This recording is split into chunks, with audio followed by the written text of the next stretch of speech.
10 games, an all-SEC schedule. Don't miss a minute of the action. The Vols play here on KZ 106. Well, it is a chance to catch up Bob Kesling once again. It's the Kesling Calls. Scott Chase off this week, so I'm going to handle all the duties. So, Bob, we're going to dive really deep into all this, talk about the things that Scott just won't let us talk about. That's it. It's going to be a ton of fun. How you been spending the last couple of weeks? It's been a little bit of an up and down, changing things on the fly. Schedules are moving around.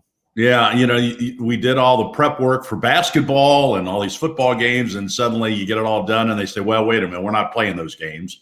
And now we're adding UT Martin to basketball next week, and who knows what the football schedule in the next couple of weeks is going to look like. So the only thing we know for sure right now is that Tennessee's playing Florida this week in football, and it's a huge game for the Gators if they want to they still got a chance to win the SEC championship and make the college football playoff. Tennessee has a great opportunity to put a big thorn in those plans if they can come up with a big upset against the Gators. It'll be a tall task. Florida is really playing well, and their quarterback, Kyle Trask, many people think he's the front runner for the Heisman. So he has just been spectacular this year. He has gotten a couple of games this year. He's thrown 6 touchdown passes.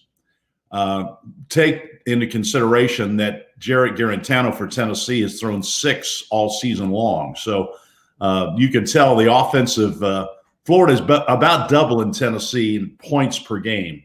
So to beat the Gators, you're going to have to score probably 30 or 35 points, and that's going to be the challenge for the Tennessee offense. Can the Tennessee offense generate enough points to stay in this game against Florida? Because the fewest touchdown passes that Trask has thrown in a game this year is 3. So that's 21 points right there. So, and Tennessee's averaging 20 points per game. So it's going to be a challenge offensively for Tennessee to keep up with the Gators. But somewhere along the line, the Tennessee defense is going to have to make some plays and keep them in the game. And that's going to be the challenge as well. Yeah, I think one of those things with Florida is, like, I think everybody expected the offense to roll. Dan Mullen eventually was going to figure it out down in Florida, and it certainly seems like the offense this year has gotten to that point. I guess Florida's got a little bit of a weak spot. It might be on the defensive side, so maybe the Vols could take advantage of that and put some points on the board to keep this game close and maybe get to a point where they're at the end ahead. Yeah, you hope so. But Dodger, you look at the stats from the SEC, and you go down and look at the offensive numbers for all these teams with these wide open offenses they're running and throwing the ball all over the place. There are not many defensive teams that have great numbers. Mm-hmm. Florida's got athletes on defense, but you're right. They've had some games where they have really struggled to stop people. But, I mean, go to the NFL. They've got the best athletes in the world playing football, and a lot of those defenses are having problems keeping teams under 40 points. So the way the rules are geared up right now, the offense has all the advantages. And so the really good ones with a good quarterback take advantage of it. And so it's really tough for defenses. The days of 10-7 games in the SEC are long gone. And so you're going to have to score points to win and hope your defense can come up with enough stops to get you the ball back so you can score more. But that's been the recipe that's really been tough for Tennessee to put together, is that they've had trouble getting teams off the field on third down, and then the offense has had trouble putting points on the board. And that doesn't work right now in SEC football. Kyle Trask is one of those interesting people that, people didn't expect for him to really hit this level this year. And I don't think any of the quarterbacks in the SEC people expected Mac Jones or Trask or any of the other guys that have played so well. Have you seen a season before where the quarterback in the SEC has just been, I guess, just as successful as they have been? It's a good run of quarterbacks right now in the league. Well, I mean, look at Ole Miss. I mean, look at Mississippi State. They've got a couple of guys down there slinging it all over the place. So a lot of it has to do with the system, and a lot of it has to do with who are your wide receivers. Can they go up and make plays? And, Trask has always had, he's got size. He's got a big, strong arm. But you put Kyle Pitts, who's maybe the biggest freak of nature in the SEC at tight end. He's 6'5" and 250, and he runs like a wide receiver. And can't cover him. I mean, he's got 11 touchdown catches, and he missed 2 games this season. So you put great receivers in a good system with a quarterback that can distribute the football. It's just hard to stop. And Trask is an unbelievable story. I mean, didn't even start in high school. Played behind a great quarterback who was, Derek King, who has gone on to have a really good college career, but he couldn't beat him out. And then he gets to Florida and he's playing behind Felipe Franks. And if Franks doesn't get hurt last year, we might never have heard of Kyle Trask. Yeah. So it's kind of unbelievable how things work. Kind of the same story, a little bit different. Joe Burrows. He goes to Ohio State and is, I don't want to say buried on the depth chart, but he can't beat out J.T. Barrett or Dwayne Haskins. Both those guys are NFL quality quarterbacks. And so Burrows finally finds a place he can go that he's got a chance to compete for the starting job and goes to LSU and wins the Heisman Trophy. Trask was kind of that same story. He wasn't highly recruited out of high school. I think he got one small college offer, gets a chance to go to Florida because they saw him in a camp and they liked his arm and they liked his size and they thought he might be a project. Nothing else, be a great scout team quarterback. And gets a chance when Felipe Franks gets hurt to start last year against Tennessee. And it was shaky to start, but you saw the qualities that you like in a quarterback. Big, strong guy that can run a little bit, but that big arm is hard to hide. And so Trask has just been a big-time story, and he's the front runner right now for the Heisman Trophy, and so that's Tennessee's job on Saturday to slow him down if that's possible. Yeah, tough matchup for sure. Let's talk about one of the high points for the Vols that we've seen this season. And you can't think about this season so far for the Vols without thinking about Eric Gray. Just some of the numbers. I put this here because I wanted to make sure I got these right. 400-yard rushing games this season. It's tied for the SEC lead. 120 yards per game in the last 4 games. Really turning it on, really something this offense hopefully can build off of the success that Eric Gray's had. Well, I think that's going to be a key in the game Saturday.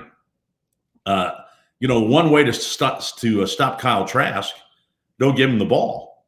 And if you can run the ball like they did very well against Auburn and control the clock and convert third downs, and the one thing they didn't do against Auburn, they did everything right except score. And they did everything right except make some costly mistakes and miss field goals and throw a 100-yard interception for a touchdown.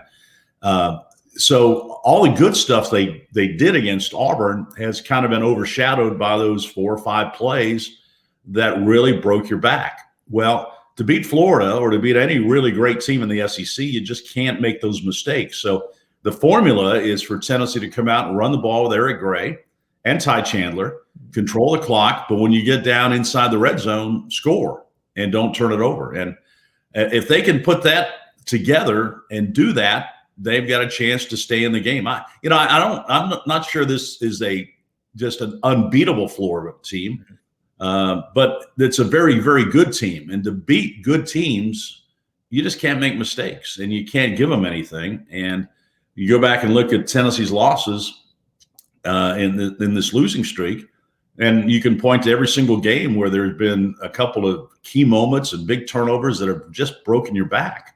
Yeah. And you can't do that against Florida. So they've got to play clean football on Saturday, no penalties, and just make the smart plays and convert when you get the chance, because you won't get many chances against Florida. Now, 2 more things I want to touch on before we let you go. One of them is, of course, COVID. We've got to talk about that every week, it seems like, at this point in time. How are the players? You've been around them as much as anybody else. How are the players adapting to this? I mean, we've talked about how the coaches handle it. How do the players adapt to this?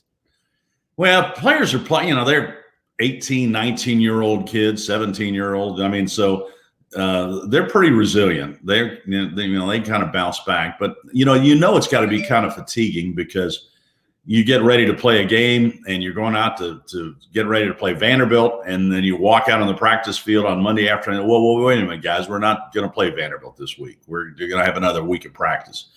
That's got to take a little bit of the starch out of your shirt, I would think. And but these guys, remember, they want to play football. And as much as maybe we don't, those of us who played in high school and these other times, we know that practices weren't that much fun. Yeah. These guys look at it a little bit differently. They look at it as an opportunity to get a lot better and to get coached up a little bit. And most of the guys that are playing college football, their goal is, to win on Saturday, but they want to go to the NFL. And so the more reps they can get at practice, the better they think they get. So it's a different mindset, I think, than all of us look at. So I think that they look at it as a chance to get better, and I think that's the only way you can do it. All right, I'd be remiss if I didn't ask you about what happened last weekend in Columbia, Missouri. I'm sorry. Sarah Fuller steps on the field for Vanderbilt. What kind of impact is that? And what's your thoughts on that as a broadcaster and as somebody who's been around the game so long? Well, I give her a lot of credit for stepping out there and doing that, for one, just to have the courage to get out there and have that fear of failure. But she didn't have that. She came out there and she was going to be a booming success. And, you would like to have seen her maybe have a chance to kick an extra point or maybe kick a field goal to see exactly what kind of kicker she is. She only got that one kickoff, and that wasn't very spectacular. So we'll see. You just hope it's not a publicity stunt, that actually she can do this and she can compete. And, the football coaches, they want to win games. And they're going to put people out there that are going to help them win a game. And when it comes right down to it, they're not going to put a publicity stunt out there that could cost them a game. So you hope that this week she gets a chance to prove that she really belongs. And I hope she does. I hope she gets a chance to kick extra points and maybe kick a 30, 40-yard field goal. See what she can do.